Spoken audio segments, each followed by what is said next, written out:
Oxford talent examination 2024 সালে প্রথম শ্রেণীর আমি একটা প্রশ্নপত্রের সেট দেখাচ্ছি। তো তোমরা যারা যারা এই বছর অক্সফোর্ড ট্যালেন্ট পরীক্ষায় অংশগ্রহণ করতে চলেছো তাদেরই একটা প্রশ্নপত্র দিচ্ছি। সাধারণত প্রশ্নপত্রটা সেপ্টেম্বর মাসের দিকে হয়, সেপ্টেম্বর অক্টোবরের দিকে। তো তারই প্রশ্নপত্রে একটা সেট দেখাচ্ছে, দেখো প্রথম শ্রেণীর। এখানে তোমাদের বলে রাখি যে এই যে প্রশ্নপত্রটা সম্পূর্ণ আমি অ্যান্সার শিট পরে আলোচনা করছি, আগে প্রশ্নপত্র সম্বন্ধে ডিটেলসে বলি। তো এখানে 100 নম্বর যে পরীক্ষা হবে তোমাদের, তার মধ্যে ভাগ আছে। যেমন তোমাদের বাংলা থাকবে 10 নম্বর। তো দেখো প্রত্যেকটা আমি দেখাচ্ছি এক এক করে। তোমরা দেখতে পাচ্ছ এখানে বাংলা সাবজেক্টটা আছে, এখানে 10 নম্বর থাকবে। এবং তোমাদের দেখো ইংরেজি প্রশ্নপত্র থাকবে 10 নম্বর। এবং তারপরে থাকবে সোশ্যাল সায়েন্স অর্থাৎ সাধারণ বিজ্ঞান ও পরিবেশ, এটা থাকবে তোমাদের 20 নাম্বার। তাহলে টোটাল এইখানে হলো 40 নাম্বার। এবং তোমাদের পরে দেখো ম্যাথ থাকবে তোমাদের এখানে কত নাম্বার না 20 নাম্বার ম্যাথ থাকবে। তোমাদের মনে রাখবে 20 নাম্বার ম্যাথ থাকবে। এবং তারপরে দেখো ম্যাথের পর আছে সাধারণ জ্ঞান অর্থাৎ জিকে থাকবে তোমাদের 20 নাম্বার। এবং তারপরে থাকছে তোমাদের মানসিক পারদর্শিতা, সেটা থাকবে 20 নাম্বার। তাহলে গণিত, সোশ্যাল বিজ্ঞান বা সাধারণ বিজ্ঞান, জিকে এবং মানসিক পারদর্শিতা 20 টোটাল 80 নাম্বার। এবং বাংলা 10 নাম্বার, ইংরেজি 10 নাম্বার। তো চলো আমরা পুরো প্রশ্নপত্রটা নিয়ে আমরা আলোচনা করি, তাহলে তোমরা বুঝতে পারবে। তো যারা যারা পরীক্ষা দিতে যাচ্ছ তোমরা এই প্রশ্নপত্র সেটটা তোমরা প্র্যাকটিস করে যেতে পারো। এখান থেকে অনেক প্রশ্ন তোমরা কমন পেয়ে যাবে। সাধারণত এরকম প্রশ্নপত্র কেউ দেয় না। তো তোমরা যদি এর প্রশ্নপত্রের পিডিএফ চাও আমাকে কমেন্টে লিখতে পারো, আমি অবশ্যই পিডিএফ দেবো এবং অ্যান্সার শিটটা নিয়েও আলোচনা করব। তো দেখো প্রশ্নপত্রগুলো নিয়ে আলোচনা করি। তো যেহেতু এটা একটা ট্যালেন্ট পরীক্ষা এবং অক্সফোর্ড ট্যালেন্ট মানে বুঝতে পারছো একটু হাই লেভেলের পরীক্ষা, তো প্রথম শ্রেণী থাকলেও এটা কিন্তু উন্নত মানের প্রশ্নপত্র থাকবে। যেমন তোমাদের দেখো অর্থ লেখা আছে, এখানে দেখা যাচ্ছে তো মেধা, ঠিক আছে, মেধা থেকে বাসনা, মাধুর্য, বোধশক্তি কোনোটাই নয়।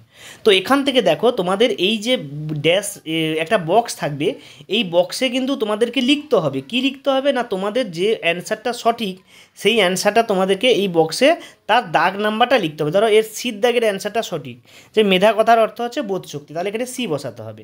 আবার দেখো বলছে বাংলা ভাষায় বর্ণমালা কয়টি। তো তোমাদের মধ্যে এখানে যতগুলি হবে, ধরো অপশান ডি, তাহলে এখানে হবে অপশান ডি, যে উত্তরটা হবে সেইটা তোমাদেরকে বসাতে হবে। এরপর দেখো এখানে সঠিক বানান নির্ণয় করতে বলছে কুজ্ঝটিকা।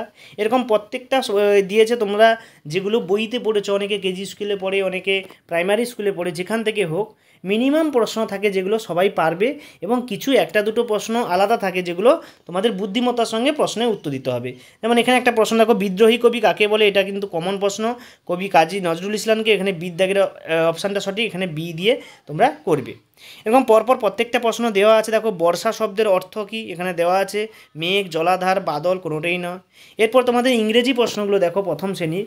যেমন আছে দেখো ভাওয়েলগুলি, ইংরেজি বর্ণমালা ভাওয়েলগুলি বাদ দিয়ে কতগুলি বর্ণ আছে। তোমরা জানো ইংলিশে 5টা টোটাল ভাওয়েল থাকে এবং আরগুলো সব কনসোনেন্ট থাকে। তো তাহলে 5টা টোটাল 26টা, তাহলে 5টা বাদ দিলে 21টা, তাহলে অপশান এ, এখানে এর দাগে অপশানটা এইভাবেই লিখতে হবে। তো এক এক করে আমি প্রশ্নপত্রগুলো দেখাচ্ছি, তোমরা বাড়িতে প্র্যাকটিস করবে। যারা যারা যেই প্রশ্নের উত্তরটা পারবে না আমাকে কমেন্টে লিখবে দাগ নাম্বার দিয়ে, আমি তাদেরকে এর অ্যান্সারগুলো তোমাদেরকে সুন্দরভাবে দিয়ে দেবো।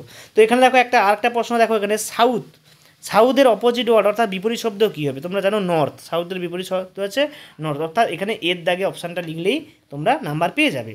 এরপরে আমরা দেখো সাধারণ বিজ্ঞানে চলে আসি, পরিবেশ সাধারণ বিজ্ঞান। দেশবন্ধু নামে কে পরিচিত, দেশবন্ধু চিত্তরঞ্জন দাস, তোমরা জানো প্রত্যেককে দেশবন্ধু। পশ্চিমবঙ্গের রাজধানী কি, ফুটবল খেলায় কতজন খেলোয়াড় থাকে, ফুটবলে কতজন থাকে তোমরা প্রত্যেকে জানো যে 11 জন ফুটবল প্লেয়ার থাকে। সকালবেলা সূর্যের দিকে মুখ করে দাঁড়ালে কোন দিকটা, ডান দিকটা কোন দিকে হবে। সূর্যের দিকে যদি আমরা মুখ করে দাঁড়াই তাহলে উত্তর দিকটা ডান দিক হবে, তাহলে উত্তর দিক হবে সঠিক উত্তর। কোনটির পরিবর্তনের সঙ্গে ছায়ার পরিবর্তন হয়, উত্তর হচ্ছে আলোর উৎস। আলো কোথা থেকে আসছে সে তার উপর নির্ভর করে ছায়ার পরিবর্তন হয়, ঠিক আছে। কোনটি শর্ত একটি আমি আমাদের আরামদায়ক সুরক্ষা দেয়, কি বলেছে, একটি বাড়ি আমাদের আরামদায়ক সুরক্ষা দেয়, বাড়ির তাপ, শীত, বৃষ্টি, বাতাস থেকে রক্ষা করে, আর বাড়ি পরিষ্কার পরিচ্ছন্ন রাখা যায়। এগুলো সবগুলোই তোমাদের হবে, অবশ্যই সবগুলোই আমাদের কাজ করে। তারপর দেখো আমাদের অপরাজিত ফুলের রং কী। তারপরে সজীব বস্তুকে কয় ভাগে ভাগ করা যায়, ভারতের জাতীয় পশু কি, কোন পাখি ডানা নেই, উদ্ভিদের কয়টি অংশ, ভারতের প্রথম মহিলা মুখ্যমন্ত্রী কে ছিলেন। প্রত্যেকটা পরপর দেওয়া আছে। পশ্চিমবঙ্গে কোন জেলায় পাহাড় আছে। প্রত্যেকটা প্রশ্ন তোমাদেরকে দেখতে পাচ্ছ, আমি এক এক করে দেখিয়ে যাচ্ছি। পারসিকদের ধর্মগ্রন্থের নাম কি, সেখান থেকেও প্রশ্ন দিয়েছে। তারপরে দেখো কয়েকটি থানা নিয়ে কি তৈরি হয়, কোন পশু সবচেয়ে জোরে দৌড়ায়। তো এদের মধ্যে তোমরা জানো প্রত্যেকে চিতাবাঘের মতো কেউ দৌড়তে পারে না, চিতাবাঘ সবচেয়ে বড় দৌড়ায়। মাকড়সার কয়টি চোখ, 8টি চোখ, তোমরা এগুলো পড়েছো জিকেতে।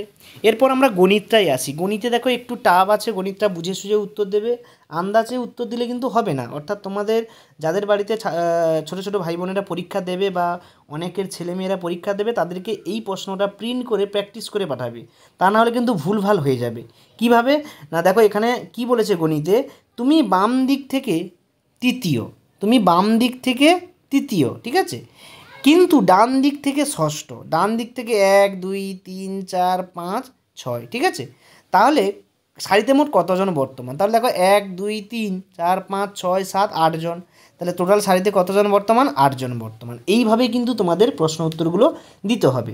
তো তোমরা যদি প্র্যাকটিস করে যাও তাহলে সুন্দরভাবে এই একই প্রশ্নের ধাঁচেই প্রশ্ন হবে, সাধারণত এই প্রশ্ন ধাঁচেই হয়, শুধু মানগুলো আলাদা থাকে, তোমরা প্র্যাকটিস করে যেতে পারো। তারপর দেখো অনেকগুলো দিয়েছে এখানে গণিত, পরপর গণিতগুলো একটু টাফ আছে, তোমাদের ভালো করে প্র্যাকটিস করতে হবে, বাড়িতে প্র্যাকটিস করে যাবে, অবশ্যই তোমরা গণিতগুলো পারবে। আমি পুরো অ্যান্সারটা নিয়ে আলোচনা করছি না, অনেক ভিডিওটা বড় হয়ে যাবে, তাই তোমাদের যা যা অ্যান্সার তোমরা জানো না আমাকে কমেন্টে লিখো দাগ নাম্বার দিয়ে, আমি সম্পূর্ণ অ্যান্সারটা দেবো। এবং যদি এর পিডিএফ চাও কমেন্টে অবশ্যই জানাও। সাধারণ জ্ঞানে কী লিখেছে দেখো, কোন পাখি উড়ন্ত অবস্থায় ডিম পাড়ে, উত্তরে হুমা পাখি। পাখিদের রাজাকে, মৌমাছির কয়টি চোখ, তারপরে কত সালে দিল্লির রাজধানী মর্যাদা লাভ করেন, ঠিক আছে, প্রত্যেকটা প্রশ্ন এক এক করে দিয়েছে। কলকাতা কে প্রথম দুর্গাপূজা চালু করেন, কোণারকে সূর্য মন্দির কোন রাজার আমলে তৈরি করা হয়, ভারতের সবচেয়ে বড় নদী কোনটি। তো প্রত্যেকটা পরপর দেখো প্রশ্ন এক এক করে দেওয়া আছে, তোমরা এক এক করে দেখবে, প্রশ্নগুলো অবশ্যই তোমরা বুঝতে পারবে। তারপরে ব্রহ্ম সমাজকে প্রতিষ্ঠা করেন, মহিলা প্রথম অর্জুন পুরস্কার কে পান। এরপরে দেখো তোমাদের শেষে থাকবে, এটা কিন্তু খুব ইম্পর্টেন্ট জিনিস, মানসিক পারদর্শিতা, অর্থাৎ শব্দের যে মিল অমিল সেইটা কিন্তু তোমাদের লিখতে হবে। কি বলেছে, এই 81 থেকে 90 পর্যন্ত যেসব প্রশ্ন থাকবে এদের মধ্যে যেগুলি অপরগুলির সঙ্গে মানানসই নয় সেগুলো চিহ্নিত করো। যেমন দেখো 13 33, ঠিক আছে, 13 33 14 63, তোমরা জানো এগুলো সবই কিন্তু যৌগিক সংখ্যা, কিন্তু 13 একটি মৌলিক সংখ্যা, তাহলে এখানে অ্যান্সারটা হবে অপশান এ। তোমরা দেখতে পাচ্ছ আমি একটা করে দেখিয়ে দিয়েছি কীভাবে করতে হবে। তারপরে দেখো শালিক, পায়রা, ঘুঘু, কোকিল, তো এদের মধ্যে একটু আলাদা খুঁজতে হবে, শালিক, পায়রা, ঘুঘু, কোকিল, ঠিক আছে, এদের মধ্যে তোমরা বলতে হবে যে এদের মধ্যে আলাদা পাখি কোনটা। এখানে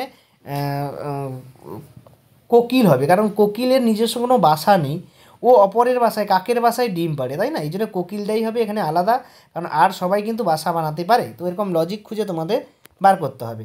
তারপর হচ্ছে গোপ, জিভ, নাক, কান, এদের মধ্যে কোনটা, গোপ, জিভ, নাক, কান, দেখো এগুলো সবগুলো শরীরের কিন্তু অঙ্গ, ঠিক আছে। তো কান, নাক, জিভ, এখানে গোপটা হবে অ্যান্সারটা, ঠিক আছে, গোপ, কারণ এটা পঞ্চ ইন্দ্রিয়ের মধ্যে পড়ছে, চক্ষু, কর্ণ, নাসিকা, জিহ্বা ও ত্বক, কিন্তু এখানে দেখো গোপটা কিন্তু পঞ্চ ইন্দ্রিয়ের মধ্যে পড়ছে না, তাহলে গোপটা হবে সঠিক অ্যান্সার। তো এরপরে দেখো রবীন্দ্রনাথ, বিদ্যাসাগর, সুভাষচন্দ্র বসু, আশুতোষ, তাই না, তো এখানে এর মধ্যে অমিল তোমরা খুঁজে বার করবে। তারপরে হাত, কান, এরকম প্রত্যেকটা দিয়েছে এক এক করে, ঠিক আছে। এবার দেখো ছবি দিয়েও দিয়েছি যে কোনটা আলাদা রকম লাগছে সেটা তোমাদের দেখাতে হবে, আমি এখানে অ্যান্সারটা করেই দিয়েছি, তোমরা দেখবে। তো এই হচ্ছে তোমাদের টোটাল 100টা প্রশ্নপত্র। তো তোমাদের টোটাল 8টা পেজ থাকবে, এইভাবে তোমরা প্র্যাকটিস করে যাবে। এবং যাদের যাদের পিডিএফ লাগবে তোমরা অবশ্যই বলবে, আমি পিডিএফ দেবো এবং তার পাসওয়ার্ডও বলে দেবো। তো সকলকে ধন্যবাদ, দেখা যাচ্ছে পরের ভিডিওতে, পরের প্রশ্নপত্র নিয়ে আলোচনা করব এবং সমস্ত ক্লাসের এই অক্সফোর্ড ট্যালেন্ট এক্সামিনেশনের সমস্ত প্রশ্নপত্র পেতে চ্যানেলটিকে তোমরা সাবস্ক্রাইব করে রাখো, লাইক করো, শেয়ার করো, এরকম প্রশ্নপত্রগুলো তোমাদের সামনে কন্টিনিউ নিয়ে আসবো। সকলকে ধন্যবাদ, দেখা যাচ্ছে পরের ভিডিওতে, পরের প্রশ্নপত্র নিয়ে আলোচনা করব।